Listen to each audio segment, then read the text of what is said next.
Cape Verde. Rising from the endless blue waters of the Atlantic Ocean, nearly 600 kilometers west of the African coastline, lies an extraordinary archipelago unlike anywhere else on Earth. A place where ancient volcanoes stand proudly above turquoise seas, where golden deserts meet lush green valleys, and where African traditions blend effortlessly with centuries of Portuguese heritage. Welcome to Cape Verde.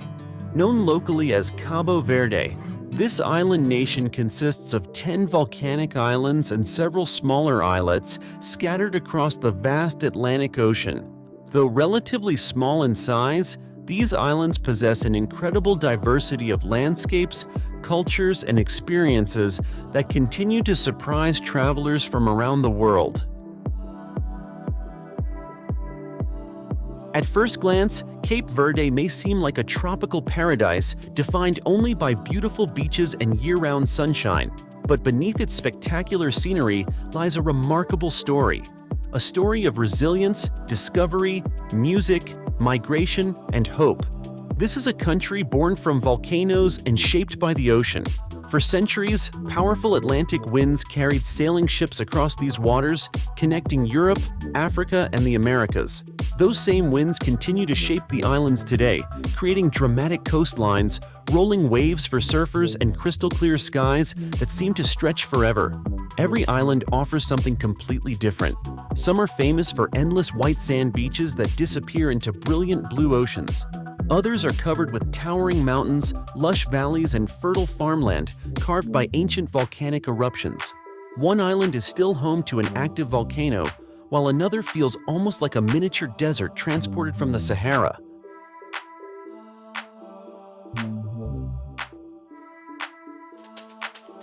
Together, they create one of Africa's most fascinating and underrated destinations. Cape Verde enjoys a warm, sunny climate throughout most of the year.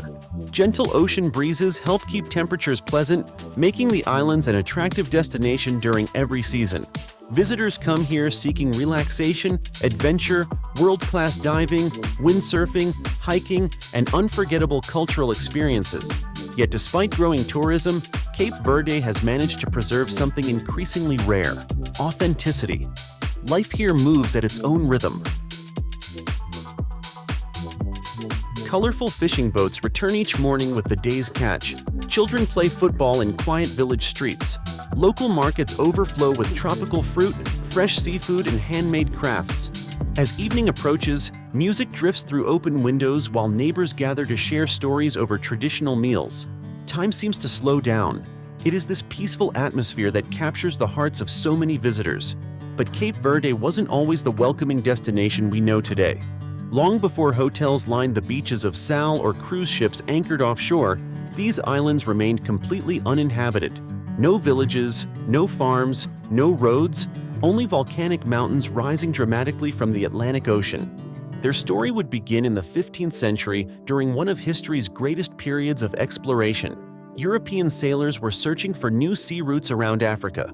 Powerful kingdoms competed to discover unknown lands. Navigation was improving rapidly, allowing explorers to venture farther into oceans than ever before. Around the year 1456, Portuguese explorers sailing along the West African coast encountered these isolated volcanic islands. To them, the discovery represented both opportunity and strategic importance. The islands offered fresh water, natural harbors, and an ideal location for ships traveling between Europe, Africa, and eventually the Americas. Soon after their discovery, Portuguese settlers began arriving. Unlike many parts of Africa, Cape Verde had no indigenous population. The islands were completely empty before settlement began. This made Cape Verde unique. Everything that would eventually become the nation, the towns, traditions, language, and culture would be built from the ground up by those who arrived from elsewhere. Portuguese settlers brought European customs, architecture, and Catholic traditions. Enslaved Africans, brought from the mainland, carried with them languages, music, farming knowledge, and cultural practices that remain deeply rooted in Cape Verdean identity today. Over generations, these influences blended together to create something entirely new. Not completely African, not completely European, but unmistakably Cape Verdean. Its language reflects this remarkable history. While Portuguese remains the official language used in government and education, everyday life is filled with Cape Verdean Creole, known locally as Crioulo. Rich with Portuguese vocabulary and African influences, Crioulo has become one of the strongest symbols of national identity. Listen carefully in markets, cafes, or fishing villages, and you'll hear conversations flowing effortlessly between both languages. This unique cultural blend extends far beyond language. It can be tasted in traditional cuisine, heard in soulful music, seen in colorful architecture, and felt in the incredible warmth shown to visitors by local communities. For centuries, Cape Verde occupied an important position along major Atlantic trade routes. Ships sailing between continents frequently stopped here for supplies and repairs. Its location transformed the islands into a crossroads of commerce, cultures, and ideas.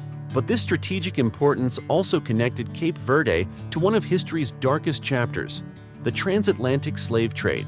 Thousands of enslaved Africans passed through these islands on journeys that would forever change the history of the Atlantic world. Cape Verde prospered economically during parts of this period, yet many lives were marked by unimaginable suffering.